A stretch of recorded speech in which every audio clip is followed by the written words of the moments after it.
Pozdrav ljudi, dobrodošli u moj novi video. Kao što ste vidjeli u uvodu videa, danas na testu imamo Xiaomijev Mi TV Stick. Prije svega reću vam njegovu konfiguraciju. Nije nešto zastrašujuće, ali vjerujte mi, vidjet ćete kako ovaj stick radi. On ima znači 1 GB RAM, 8 GB memorije, Full HD, znači ide 1080p, Android je 9 i open source je. Za ljude koji znaju šta je open source, da sad ne gubim vrijeme da ne objašnjavam. Malo prije sam gledao u postavkama i vidio sam da je zadnja zakrpa bila u decembru mjesecu 2020, tako da nisam baš siguran da li su mu još otvoreni update ili nisu. Prvo što sam primijetio na njemu, vjerujte mi, s ovom gigabajta rama, vidio sam kako je fenomenalno optimiziran za televiziju i tako da imate baš doživljaj nekog Android TV-a. Obzirom da je samo giga rama, vjerujte mi, iznenađujuće glatko i fluidno radi. Mada mislim da mu je jedna od mana tih 8 GB memorije što nam on nudi. Malo prije sam pogledao, pošto sam instalirao neke aplikacije, pogledao sam u pohranu i vidio sam da u pohrani još ima 5 GB memorije slobodne. Tako da mislim, s obzirom svim ovim predinstaliranim aplikacijama, mislim da ove aplikacije koje on nudi ne zauzimaju puno prostora. Što se tiče njegovog hardvera, isto je strašno elegantno urađen od samog uređaja pa i do daljinskog.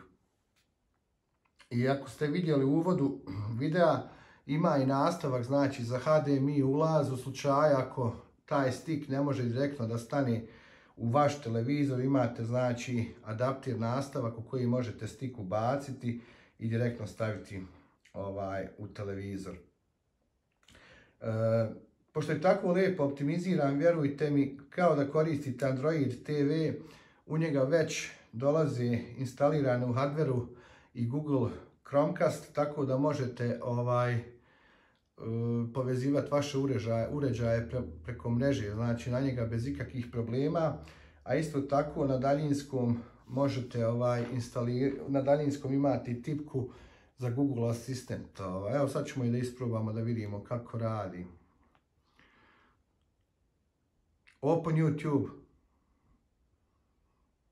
Opening YouTube.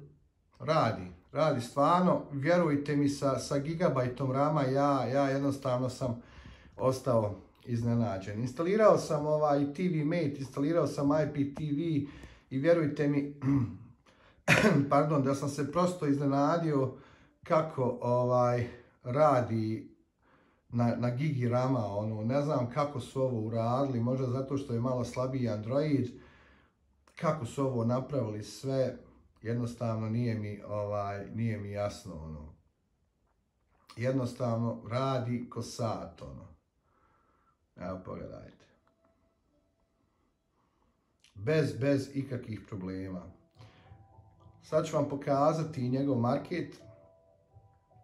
Osim znači ovih predinstaliranih aplikacija što imate i opciju znači da vi instalirate što god još želite. Ima jedna tipka za aplikacije, a možete i gore isto ovako da odete. I sad vam on izbacuje još znači ove predinstalirane aplikacije. Vidite da ima znači Google Play Store. I sad vi znači idete tamo u Google Play Store i radite instalaciju koju vi želite aplikacija. Evo na primjer, hajde samo ćemo, pošto dosta nas prati IPTV, ukucat ćemo samo IPTV da vidite samo koliko ima aplikacija. Vjerujte mi, sve u svemu pozitivno sam iznenađen sa ovim uređajem.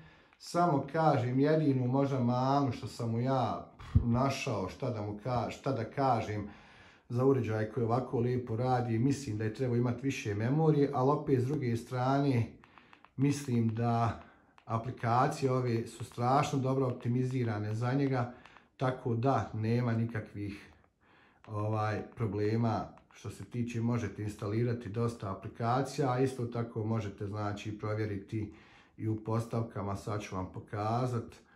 Znači možete provjeriti u postavkama koliko memorije ima. Evo pogledajte koliko je samo već aplikacija njegovih instalirano i plus što sam ja instalirao.